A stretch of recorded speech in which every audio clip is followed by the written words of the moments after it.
Serekelong dari karya saya sendiri yang dipopulerkan oleh Muhammad Hasan. Serekelong, jangan dipangkal.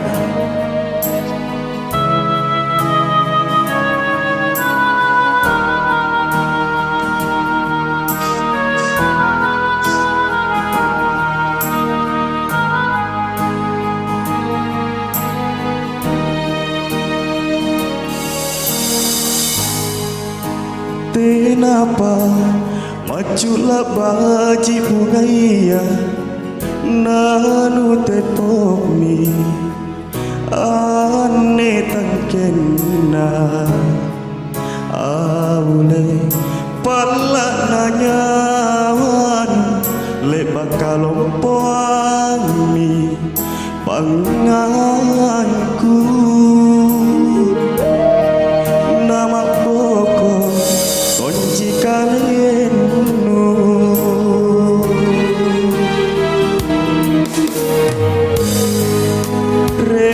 simpulan melakukannya ni tabasana pangakalinu aule niat lebangkan oli inak keminne bella ripangitunu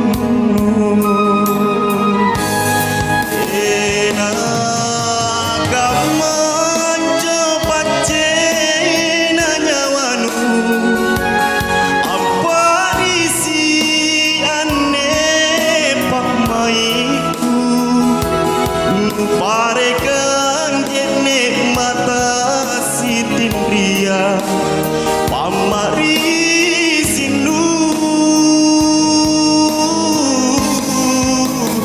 jangan tojek ni anjanya wanu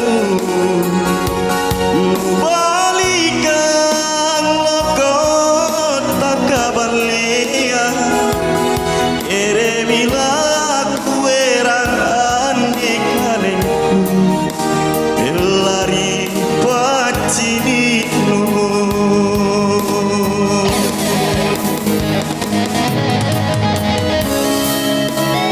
lagu ini spesial buat para tamu undangan dan seluruh keluarga tuan rumah.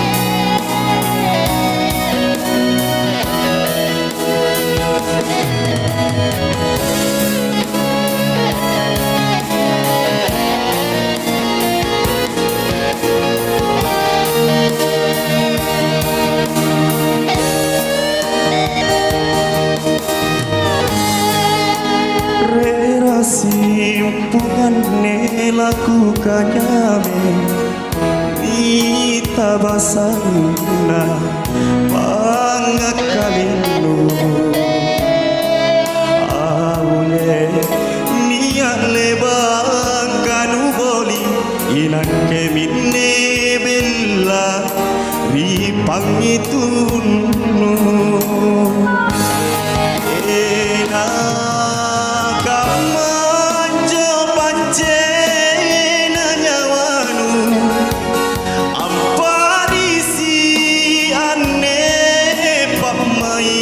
ku